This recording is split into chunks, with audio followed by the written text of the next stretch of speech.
This story begins on the California coast, where a solo van lifer named Aza expected nothing more than a calm, uneventful night. The ocean whispered nearby, the sky glowed in fading shades of orange, and she just picked up a quick meal from a drive-thru. Everything felt ordinary until she realized a blue car was following her. I love this place so much, but I like to keep it real on this channel, and I don't know what just happened, but basically I just pulled into this spot. I love it, and as I pull up to this spot, I pass by a McDonald's. It's like, I don't know, a mile away from this spot is a McDonald's, or like 2 miles. As I'm driving by the McDonald's, I like made eye contact with somebody who was pulling out of the McDonald's. I didn't mean to, but I guess I did, and I saw him just like make eye contact with me and zoom behind me and follow me, and he followed me all the way up here. And this spot, there's like it's like hard to describe. Maybe I can, oh yeah, you can kind of see it. Okay, so over there, it's like a dead end kind of thing, like with a gate, and that's where I go up there and I turn around there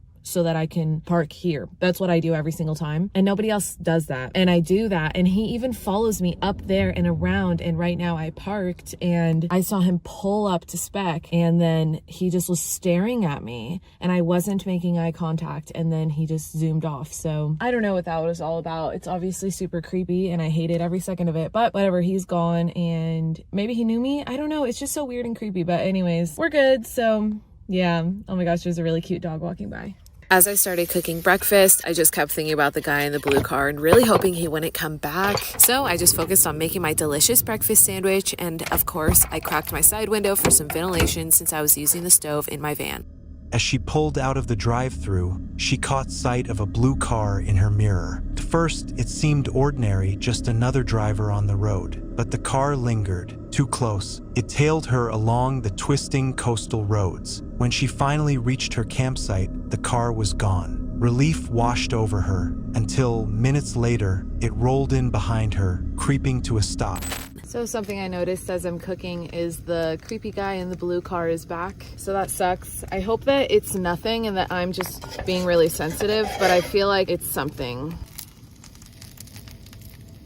But this is the reality sometimes for me. And just people on the road, you're a lot more vulnerable, I guess. I don't know how else to put it, but I just get a bad vibe, man. And I was so looking forward to spending my day out here. And I think I still will. Like, I'm not gonna let this totally affect me, but I'm just gonna have to keep my wits about me, I think. And I also think I have to close my curtain now, which I didn't want to do because I like hanging out with, you know, windows, doors, curtains open. But he could be just like sitting there staring at me in his like rearview mirror for all I know. I don't know, but whatever. Also, I burned my egg.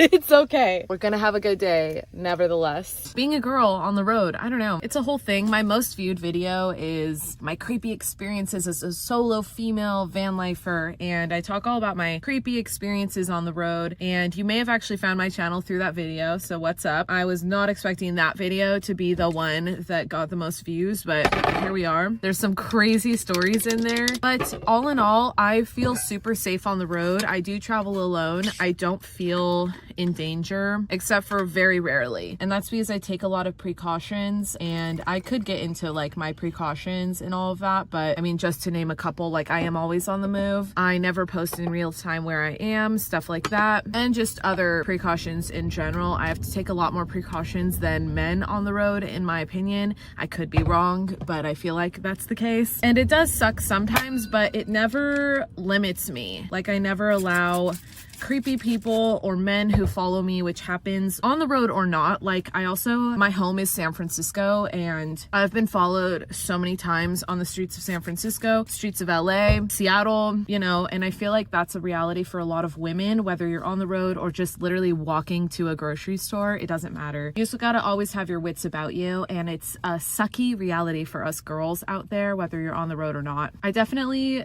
am not freaked out by this weird random person who followed me up here.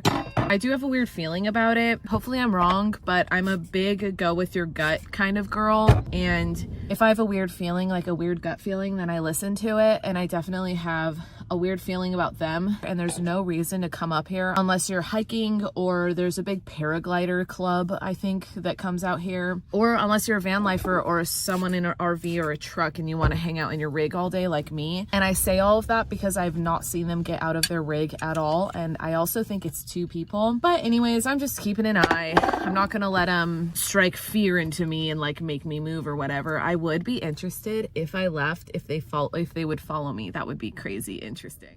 She locked her doors, pulled her curtains, and tried to stay calm, but the sense of being watched never left. The strangest part, he never approached, never spoke, just lingered like he had all the time in the world. And in those empty spaces, your mind fills in the gaps. Why was he there? What did he want? The man inside didn't say a word. He just sat, staring. No phone in his hand, no food, no excuse to be there. Minutes stretched into hours, and the weight of his silence became heavier than words. Azza tried to brush it off. Maybe he was lost, maybe he'd leave, each time creeping a little closer, sometimes with a camera out, filming her van. As soon as I started rifling through my bag of stickers, I noticed the guy in the blue car who I've been talking about this whole time get out and just stare at me. He walked around the car and all of that, and it totally unnerved me. And then before I know it, I see him just drive off. So I just watched that guy who I've been talking about this whole time in the blue car. I swear to God, he's been just sitting in, it turns out it was just one guy, not 2 guys. But like the whole time that I was making breakfast, doing my nails, all of that, I was like checking and just monitoring him and seeing what he was doing. And he never got out once. He always sat in the car and he always had his hand up. I swear to God, he was filming me or something. I'm not sure. It was so weird. I don't know. Who freaking knows? And I kept telling myself like, it's probably nothing. It's probably nothing. But again, the gut feeling. And anyways, the entire time I'm making breakfast, chilling in the van, he was in his car. And then right now, when I got out and went to the back to get my stickers, I came back and I've been sitting in the cab for like a couple minutes. And right after I filmed that clip of me saying like what I'm gonna do with the stickers and all of that, I shut my camera off and I looked up and I saw him like open his door, and he had been in the passenger seat, which I had seen already. That's why I thought there were 2 people, because I noticed somebody in the passenger seat like an hour ago. Anyways, I see him right now get out of the passenger seat and walk around his car to the driver's seat, and as he was walking around the car, he's just staring at me the entire time, staring at me. He gets in the driver's seat, turns the car on, and drives away. And it's just so weird that like he tailgates me in here, follows me, gives me a heavy like crazy look as he's following me, tailing me, drives by me, and I thought he goes away. Then like as I told you, he came back and he just sat in his car and he didn't leave until I got out, and like he saw me get out, because I had not gotten out of my van at all until right now when I got the stickers. And of course, now that he's seen me get out and like seen me outside of the van, that's when he leaves. And I'll be so curious to see if he comes back, but it's just so weird and unnerving, and I don't know. Anyways, these are just my honest thoughts. I wanted to share them. I feel better that he's left. I'll just keep an eye out and see if he comes back. But it's weird, right? I don't know. Please put in the comments below what you think, or if I'm just being crazy or being like too sensitive. I feel like I'm not being too sensitive because he wouldn't stop staring at me. I don't know. It's weird. It's weird. But let's get on to the stickers, huh? The man never came back. The rest of her trip went smoothly, days filled with sunshine and ocean air. But that night left its mark, because even when he was gone, the feeling stayed, that cold certainty that someone, somewhere, might still be watching. Before we move on, please make sure to subscribe and help us hit 1,000 subscriber. Every click brings us closer. Now, let's step into the next story. Matt is the kind of guy who lives for the outdoors. Fishing trips, car camping, paddle boarding, you name it, he's out there filming it for his channel. On this trip, he planned a relaxing day with his girlfriend and a friend. The idea was simple: enjoy the sun, take a swim, cook some food, and then sleep under the stars in the back of his Land Rover. Today, we're doing a little camping trip. We're gonna be hitting up Pit Lake.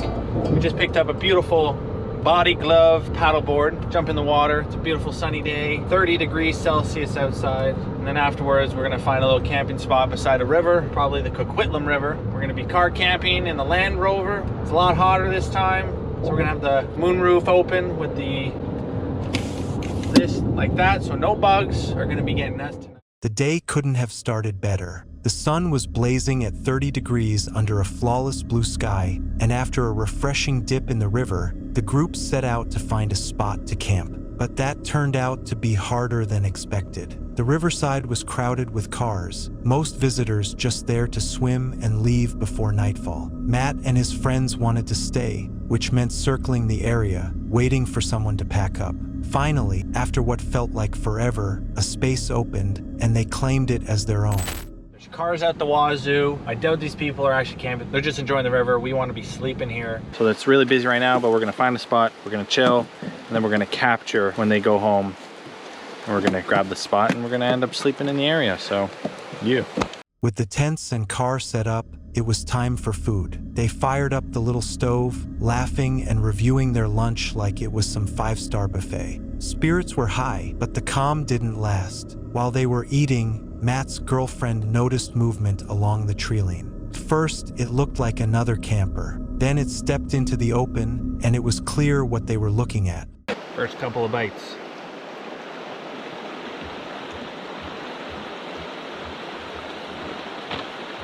That's so good. Have a bite, B-man. Are you sure? Oh yeah. I need the Brandon review.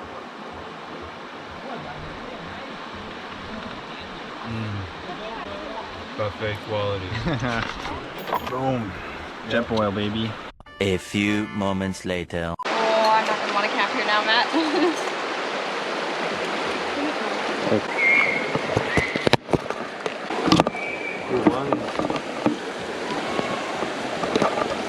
I'll come back to that, but I don't want to stand with it. A black bear, and he's coming close to everybody, so I want to get out of here before he comes this way. He might be walking up there. That's sketchy.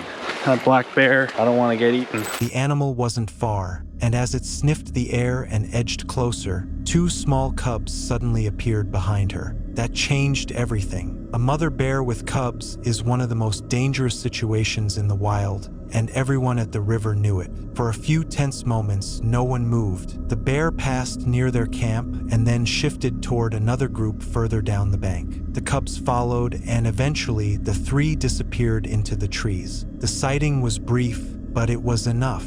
Matt and his group decided it wasn't safe to stay. With food and a campfire out in the open, there was always the chance the bear could return, and none of them wanted to risk what might happen if she did. My heart is racing. Ooh, I don't know if I want to stay down there. Oh my god. Everything's scaring Savannah. Uh-oh. Uh-oh. Huh. Interesting situation we have here. Dude, do you see him right now? There's baby bears. There's little cubs. There's cubs trying to cross. All right, I gotta see this. So the mom was there, and now there's cubs. There's cubs. The first one we saw was the mother. So Yeah. she's gonna be protective of the babies. That guy's the closest in that white shirt. All right, bear ran across. Bear Here. and baby bears. Well, first it was the bear. There was a bear, black bear that came across, and then people said there was, Brandon said he saw cubs.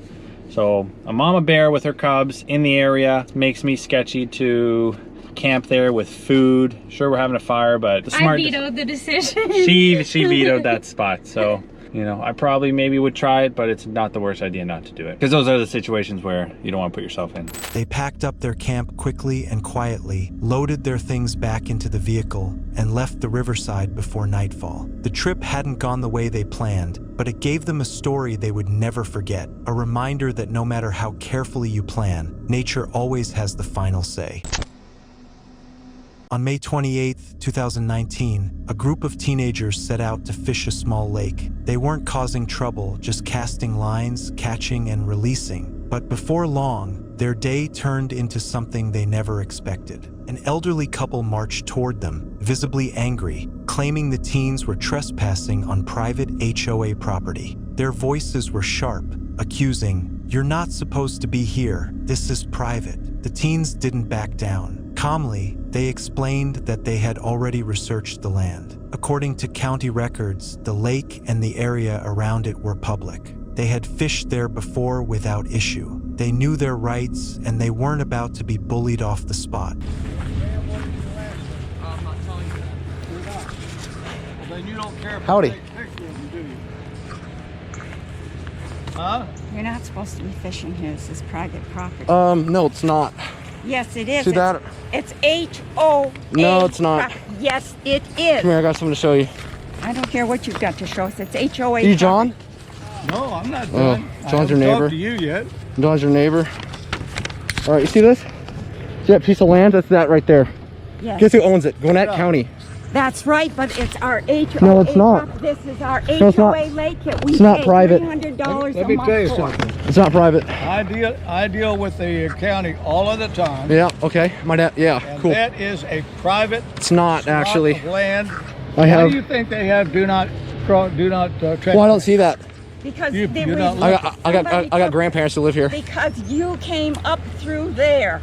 We're getting new signs to put up there. Oh, are you? Because people are coming. Well, this we is are. public. It's not HOA. No, the it's, lot this down is there- yo, all no. HOA No, here. it's not. I'll Yes, tell you what, it I'll is. have the police explain it to you. Or you can. I'll show them Be this. kind enough to tell me your name. I'm not gonna tell you my name. Why would I do that? Why? You're not breaking the law. Okay, but I don't want some like freaking We are actually, so dude. technically. I don't want some like two people telling me. No, I don't want you knowing my name. What, would you like this? Huh? It's Gwinnett County. This is Gwinnett County property. Down there, Gwinnett County property. It is private. No, Gwinnett it's not. County That's property. private. Down there's private. That other lot down there's private. Stay right Oh, here for this another is 30 right here. minutes. Stay right here for another 30 minutes, and I'll have somebody explain it to you. Oh, is that right? Yes. Yes, the police will come and explain. But down there is public Do you property. want to come walk over here and see what the sign says over Oh, here? well, anybody can put that sign there. I could print out a sign in my neighborhood and say my street's closed if I wanted to. But I didn't. No, this is a sign put on by Gwinnett County. You come Well, over here and I'll- actually, ma'am, That's why it we're is gonna Gwinnett go. County property. No, it's not. Yes, it is. No, this is HOA. tax dollars pay for this lake. Oh No, my they God. don't. Yes, they do. We live on this lake and we Okay, pay that's fine. $300 a year. I live on Lake Altoona and I still fish there. Everyone can fish there. Yeah, it's Because this is a private lake owned by the HOA. hey. You come down here and I'll show you this. Alright. Well, the sign's all over there so you can see it. I know, we're getting 2 more signs because the one got taken down today. On jaw say? Pardon me? On jaw? On jaw. On jaw? On jaw. All right, we're getting the cops called on us we're getting the cops called on us for fishing. Oh, in yeah. a, Let's see the sign. we're fishing in a lake and we're taking fish and putting them back in. That's the most illegal thing. Yeah, it's Let's see. facing away from us. That is. Why would I? You think we think we're gonna come down here and just like take a little peek at those? No, we're going to get 2 more signs. One's going to be put up there and one over. So HOA owns this forest? I didn't know that. Wow. That's a big lot of land. Yeah, but it's funny though. You see this? That lot of land is right there. That lot of land is right here. You look at by her name, Gwinnett County. Huh? No, I'm fine. My leg's a little tired. He's calling. Come on. A young person like you and your... Dude, I'm a swimmer, man. You know, I have a meet on Thursday. I can't, you know. Oh, come down here and take it. But the couple wasn't convinced. What started as a heated back and forth quickly became a standoff. The older pair pointed to signs, insisting the HOA controlled the entire lake. The teens countered with evidence, maps, documents, even conversations they'd had with local officials. This isn't private. It belongs to the county. The argument dragged on, with tension rising by the minute. The couple threatened to call the police, confident the law would be on their side. Meanwhile, the teens stood their ground, repeating calmly that they weren't breaking any rules. Despite being outnumbered and younger, they never raised their voices. They let facts do the talking. There is, what are we doing that's wrong to disturb you? Just let me in on that and we'll leave. I don't understand what's bugging Like, so is throwing plastic on plastic line on a graphite hook or graphite rod disturbing you? Is it bugging you? Am I touching you? I'm going to answer your question. No, I want you to answer that now. I want that to be the first thing. Answer it now. Okay, go ahead. Is it wrong to steal? We're not stealing. What does that mean to you? If somebody steals from me, Well, what are we stealing? What are we stealing? are you doing what's right? What? You're breaking the law. This is private property. Do not trespass. I would like proof. I want to come. We have a whole sheet that says that this is like... This is Gwinnett County, not HOA. So Gwinnett County does not own this neighborhood. Gwinnett County owns no neighborhood. Therefore, if Gwinnett County owns this lot, there is... Let me tell you where they are. It's public. Wait, do you own those woods? You're on private property right now. You have, dude, you're not listening to Listen anything. to me. You're not listening to anything I'm saying. See this indention? I do. You know what's funny? Here, He doesn't. Who lives there? Do you live there? here, Which house do you live in? I live in the Is that your wife? 3 down. No. 3 down? So, okay. He knows where I live. It was on my dock. Okay, so thing is, you see, okay, that was wrong with him. He shouldn't have been there. I told him not to. But right here is okay to fish. And you see that dock? I actually checked the real estate stuff for that, the lot. And the thing is, whoever lives here, that's not his dock, because that is not his property. That's not the White House right there. That's his dock. That's not. No, I'm talking about the dock right here. It's actually like it's actually part of Gwinnett County. It's part of this. It's not part of his property. It's part of this. So we actually could fish there if we wanted to. And that lady a few weeks ago yelled at me because of that, and I talked to her, told her the same thing. This is public. So when the cop gets here, I'll talk to him. Tells me to leave, I'll leave. But I'm not going to listen to you, because you like every time. You gotta know whose property you're on. Would you like to you want to throw a few casts out? What'd you say? You want to throw a few of these out, see if you can catch anything? No. You want to say hi to YouTube? I don't care what you're doing. It's fun, no. All I want you to do is You should be going out inside playing. You know, we're kids. We're freaking outside. I mean, I'm not gonna tell you my age, but I'm a teenager. And I'm a teenager.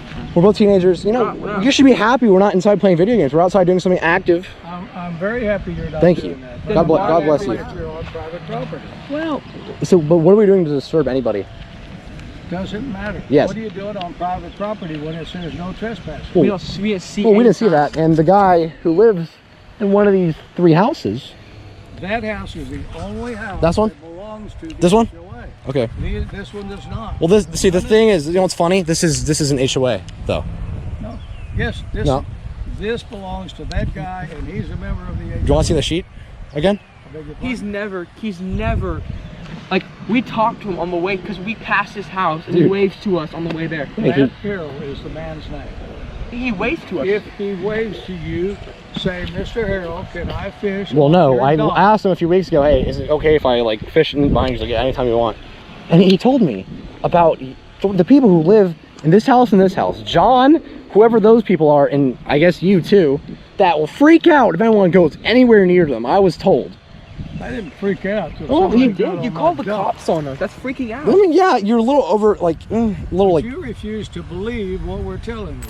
Still, the couple refused to listen. Their frustration boiled over, accusing the boys not just of trespassing, but of stealing, disturbing the peace, and even disrespecting the neighborhood. The teens pushed back with logic. They weren't leaving trash, they weren't keeping fish, they were just enjoying the outdoors. Something they argued was far healthier than staying home glued to screens. For over 30 minutes, the standoff continued. The couple repeated the same threats. The teens responded with the same calm explanations. At one point, the argument grew so petty that they debated whether or not a dock even belonged to the homeowner who claimed it. Every detail became a point of battle, but then something interesting happened the police never showed. Despite the couple's insistence, no one came to remove the teens. Eventually, frustrated but still composed, the group decided to leave on their own terms, cameras still rolling. The video went viral not because of the fishing, but because of how it played out. Viewers were shocked at how aggressive the adults became, and equally impressed by the composure of the teenagers. They didn't escalate, they didn't get physical, they simply stood their ground, showing that sometimes the hardest battles outdoors aren't against predators or storms, but against people who believe they have more authority than they really do.